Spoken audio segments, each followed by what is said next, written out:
In this tutorial, I will be showing how to import and attach a tail accessory to a character in CC4. So first you'll need to create your tail in another application. I've created a tail in Blender, and so I am going to go ahead and import that. There are two options here. You can import it directly as an accessory from the Create menu,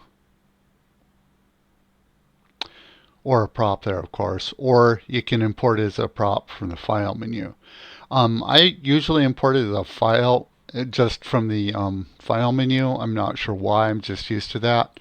So I will go ahead and import, and I have tail FBX on my desktop that I saved from Blender.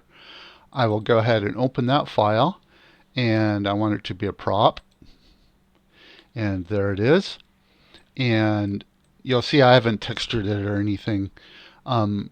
First thing I'm going to do is move it forward of the character a little bit so I can just work on it and it's not in her shadow or under her feet. And so I think I'll make it smooth first. So in the mesh menu, find the edit normals, open that up, and the smoothing angle is at 45, and that will be enough to make this smooth. Basically, it's how tight the, how big a angle you have from facet to facet. So I will go ahead and smooth that, and so now it looks all smooth and nice. Close that up. Okay, now I'm ready to edit this. I'm going to create the spring first and then attach it to her as a tail, but you can do it, you can attach it first if you want. It works exactly the same way. So in your modify panel, with the object selected, find the edit spring button and click on that, and it will open this edit spring panel, and it will show the bones here.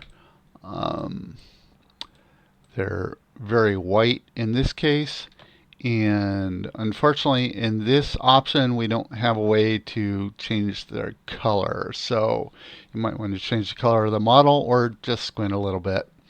So what I'm going to do is go ahead and select a bone, and maybe I'll select that first bone, and I will go ahead and click it active so it's a spring. Now you have some options here for how hard that spring bone should be, and if it should be a translate bone, that means it just moves on the X and Y and Z, it moves, and it doesn't angle any. Or you can set it to rotate, and in that case it's rotating around the head of the bone, so it would kind of make a rotational path as the tail curves around. I think for a tail, rotate might be better, but it's up to you. You can try both.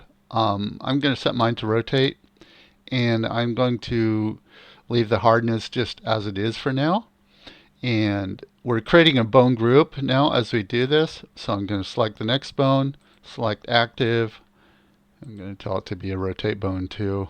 So you can kind of mix and match these. You may find you want like the initial bones to be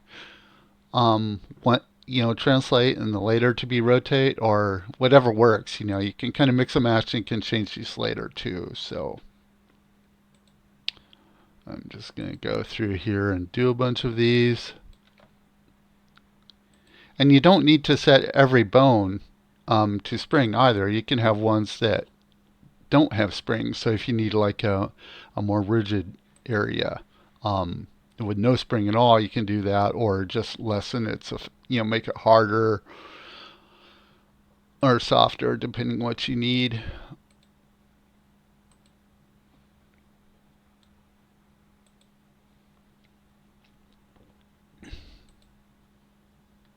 Okay, so now I have a setup spring here.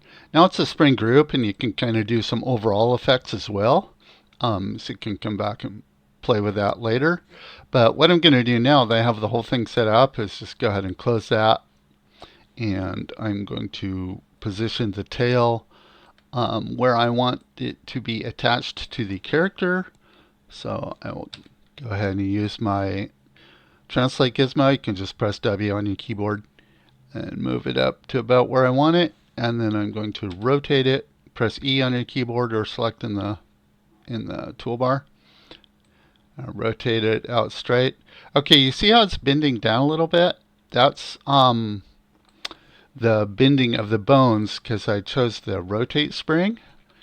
And if I had chosen the translate spring right now, it would just be sticking straight out and wouldn't, be drooping like that yet. But then it would move, of course, when the character moved.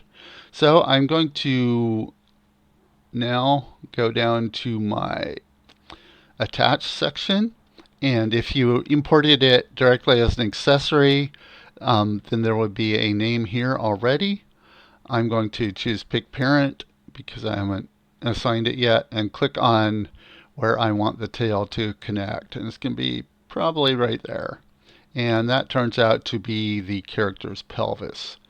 Now, you can change this, of course, by using Pick Parent, clicking somewhere else, or you can go in the ellipses here and set a different bone. Okay, now I'm going to place it a little more carefully. Okay, so we want it right about there. Okay, so at this point, I'm going to then select my character. I'm going to add an animation for testing. Sorry, this popped off my recording screen, but in the motion, I'm selecting female and then posing. Okay, so now if I play my animation, you can see that the tail is animating by spring and it's attached to the character and moving with the character. See, it's maybe a little bit too springy to me, so I might go in and select the tail and go back into the edit spring and do some overall adjustment. I'm going to adjust the whole bone group this time, so grab the group, and then I'm going to make the mass a bit less.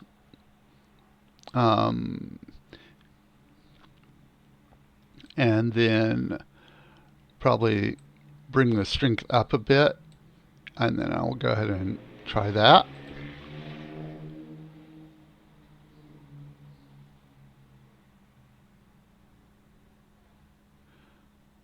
And that's getting pretty good. So I think what I'll do is show you just like if I increase the mass quite a bit, what it will do.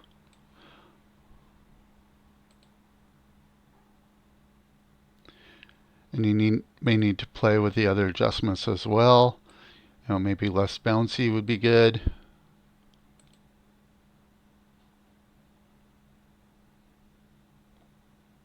So you can adjust that to the settings that you find good. And don't forget, you can go back up and select the individual bones and adjust them with these settings as well. Okay, hope that's helpful.